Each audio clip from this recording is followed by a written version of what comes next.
عورت آتی ہے, بڑی کوشش کرتی ہے, بڑا پیار کرتی ہے, بڑی چومتی ہے, چاٹتی ہے, میرا دودھ پینے لگ جائے, میرا کام بن جائے گا, میرا کام بن جائے گا. مگر جو نبی جوانی میں دوسروں کے حق آ کر دلانے کا ذمہ دار ہو, جو ظلم کو مٹانے کا ذمہ دار ہو, جو دوسروں کے حق دلانے کا ذمہ دار ہو, وہ نبی بچپن میں بھی کسی کا حق نہ پیا کرتا ہے نہ کھایا کرتا ہے. حدیث پاک میں ارشاد ہے, حضور اکرم صلی اللہ علیہ وسلم کا صحابہ کرام نے نقل فرمایا,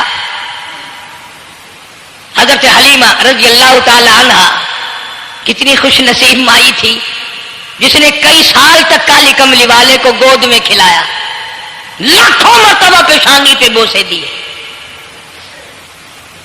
ایک اور رضائی بھائی بھی تھا, کبھی کبھی محبت میں آ کر حضور کریم صلی اللہ علیہ وسلم کو دوسری طرف کا دودھ پلانے کی بھی کوشش کرتی. حضور نے فرمایا, حضرت حلیمہ کہتی ہیں میرے اس لاڈلے بچے نے کبھی دوسری طرف کے پستان کو منہ نہ لگایا. نبی بچپن میں بھی معصومیت میں بھی کسی کا حق نہیں کھاتا نہیں پیتا. چنانچہ موسیٰ علیہ السلام کو عورتوں نے بڑا دودھ پلانے کی کوشش کی مگر کسی کا دودھ پینے کے لیے تیار نہیں. آسیہ بڑی پریشان ہے, حضرت آسیہ بڑی حیران ہے, کیسے پلاؤں, کیا پلاؤں, یہ کسی کا دودھ نہیں پیتا, چومتی ہے, چاٹتی ہے, پیار کرتی ہے. جب یہ منظر دیکھا موسیٰ علیہ السلام کی بہن کہنے لگی, التمشی اختک فتقول هل ادلکم علی من یکفل.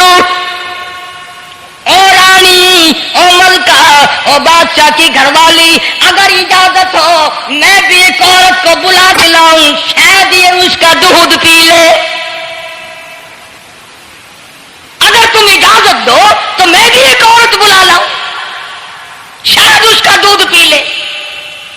قرآن کریم میں ہے موسیٰ علیہ السلام کی بہن کا کلیجہ اتنا تھڑکتا تھا, اتنا دھڑکتا تھا, بھائی کی وجہ سے دوڑ کر پکڑ لوں, ہاتھ میں لے لوں, ماتھا چوم لوں, پیار کر دوں. اللہ فرماتے ہیں ماں کے دل پہ بھی بہن کے دل پہ بھی ہم نے ہاتھ رکھ دیا تھا کبھی ان کو شک نہ پڑ جائے. تو کہنے لگی, جب آدمی پریشان ہو اور کوئی امداد کی بات کرے تو سب کو اچھی لگتی ہے نا. آسیہ کہنے لگی, کاکی کھڑی ہوئی باتیں کر رہی ہو, اگر تیرے علم میں, تیری جانچ میں, تیری دانش میں کوئی ایسی عورت ہے تو دیر کیوں کر رہی ہے, میری جان نکل رہی ہے, میرے بچے کو پیاس لگی ہے. بہن گئی, والدہ کو بلا کے لائی.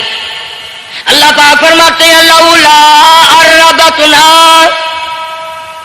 اگر ہم تیرے دل پر اے والدہ موسیٰ تیرے دل پہ اپنا ہاتھ نہ رکھتے تو دوڑ کے اس کے اوپر گر پڑتی, راز سارا کھل جاتا.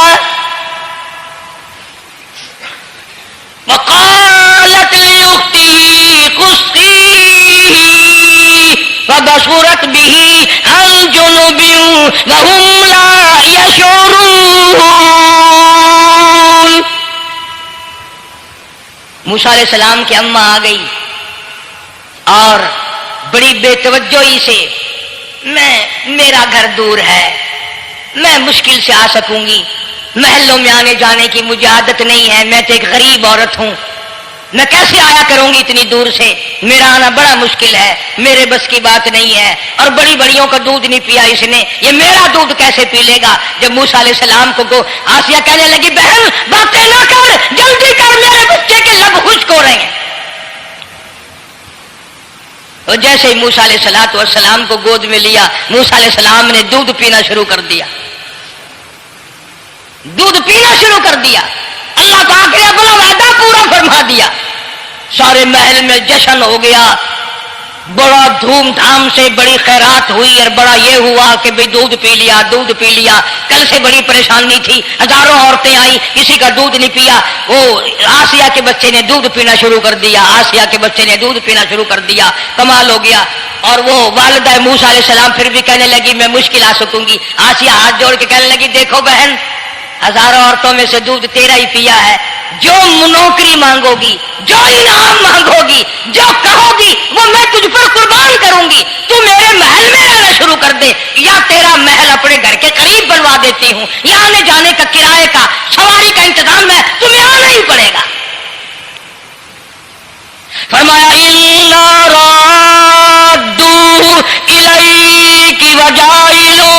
من المرسلین۔ اے والدہ موسیٰ، دیکھ میں رب نے تیرے سے جو وعدہ کیا تھا تو نے میرے حکم کو پورا کیا۔ فَإِذَا خِفْتِ عَلَيْهِ فَأَلْقِيهِ فِي الْيَمِّ وَلَا تَخَافِي وَلَا تَحْزَنِي۔ تو نے دریا کا غم نہ کیا، پانی کا غم نہ کیا، درندوں کا غم نہ کیا، کسی کی کھا جانے کا غم نہ کیا، کسی ایک خطرے سے بچا کر ہزاروں خطرات کے حوالے کر دیا۔ دیکھ میں رب نے وعدہ پورا کر دیا۔ اِنَّا رَادُّوهُ إِلَيْكَ، میں نے تیری گود میں صرف بچہ نہیں پہنچایا بلکہ موسیٰ علیہ السلام پہنچا دیا۔ تنخواہ بھی مقرر ہو گئی، انعام بھی مقرر ہو گیا، بچہ بھی مل گیا۔ موسیٰ علیہ السلام کی اماں بھی بڑی خوش ہوئی۔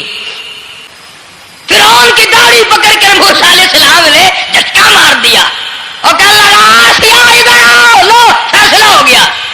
انہوں نے کہا کیا ہوا؟ پتہ چل گیا یہی موسیٰ ہے۔ انہوں نے کہا ہوا بھی کیا ہے؟ تجھے تو موسیٰ بہت دنوں سے دکھائی دے رہا ہے، آج سے تھوڑے۔ انہوں نے کہا کمال ہو گیا تیری والی۔ انہوں نے کہا ہوا بھی کچھ کہ میری داڑھی پکڑ کے کھینچی، جھٹکا مارا میری داڑھی میں۔ انہوں نے کہا واہ واہ، اتنی عمر بادشاہ کرتے ہو گئے، خدا بنے بیٹھے ہو، تجھے یہ پتہ نہیں؟ بلے بچے کو کیا پتا کہ داڑھی ہے، عزت ہے، کیا ہے؟ معصوم بچہ اسے کیا پتا؟ اور کہنے لگا تو مجھے مرا کے ہٹے گی بس۔ دونوں لڑ پڑے میاں بیوی۔ اصل مقابلے جو اللہ کراتا تھا نا، فیصلہ اس پر ہوا کہ آگ لاؤ اور سانپ لاؤ، آگ بھی لائی جائے اور سانپ بھی لایا جائے، ناگ۔ اگر اس نے آگ میں انگلی ڈالی تو سمجھیں گے بچہ ہے، بے خبر ہے، اور اگر سانپ کی طرف ہاتھ کیا تو سمجھیں گے یہی موسیٰ ہے۔ قرآن کریم میں ہے کہ موسیٰ علیہ السلام تو سانپ کی طرف چلتے تھے، جبریل امین نے ہاتھ پکڑ کر انگاری پہ رکھ دیا۔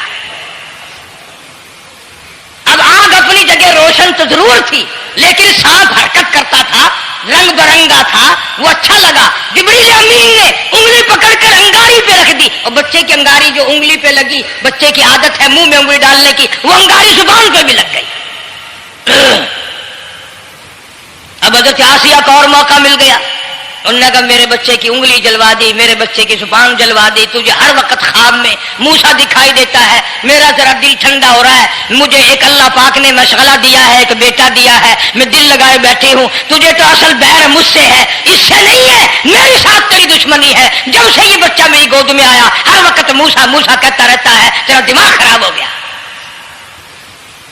یہ جنگ بھی حضرت آسیہ نے جیت لی۔ انہوں نے کہا بابا چلیے تو رکھ اسے سنبھال کر، میں ہی ہار گیا، یہ موسیٰ نہیں ہے۔ اللہ پاک فرماتا ہے یہی تو ہے، یہی ہے جو تیرے سارے حکومت تک تو تاج کا بیڑا گرک کرے گا۔ سیدنا موسیٰ علیہ السلام ہونہار ہوتے چلے گئے، سیانے ہوتے چلے گئے، اور بچپن سے ہی اللہ اللہ کے نام کی رٹ شروع کر دی، اللہ کے نام کو پکارنا شروع کر دیا۔ ساتھ ساتھ حضرت آسیہ نے بھی شروع کر دیا۔ اللہ کا پیارا نام تو اتنا ہے، تم سویرے اٹھ کر لو یا نہ لو، خدا کی قسم درخت کا پتا پتا مولا کا نام لیتا ہے، اور چڑیاں اس رب کا نام لیتی ہیں، پرندے اس رب کا نام لیتے ہیں، کیڑی مکوڑے اس رب کا نام لیتے ہیں، درخت و دیوار اس مولا کا نام لیتے ہیں، اور شرم نہیں آتی، مسلمان دوپہر تک پڑے رہتے ہیں۔ فرمایا وَلَٰكِن لَّا تَفْقَهُونَ تَسْبِيحَهُمْ، اللہ کہتا ہے حجر بھی، شجر بھی، درخت بھی، تمام کے تمام میرا نام لیتے ہیں، میری تسبیح بیان کرتے ہیں، مگر تمہیں سمجھ نہیں آتی۔ مسئلہ لکھا علماء کرام نے، اگر تم کسی ڈھیلے سے کسی وٹے سے استنجا کرنا چاہتے ہو، اس کو پہلے زمین میں مارو، پھر استنجے کے لیے استعمال کرو، تاکہ وہ جو اللہ کا ذکر کر رہا ہوگا وٹا وہ بند ہو جائے گا۔ مٹی کے ڈھیلے بھی خدا کو یاد کرتے ہیں، پتھر خدا کو یاد کرتا ہے، پتھر تو روتا ہے جہنم کے انگاروں سے ڈر ڈر کر، اتنا روتا ہے کہ یہ دریا بہتے ہیں۔ موسیٰ علیہ السلام سے اللہ کا نام سن سن کر حضرت آسیہ نے بھی پکا لیا۔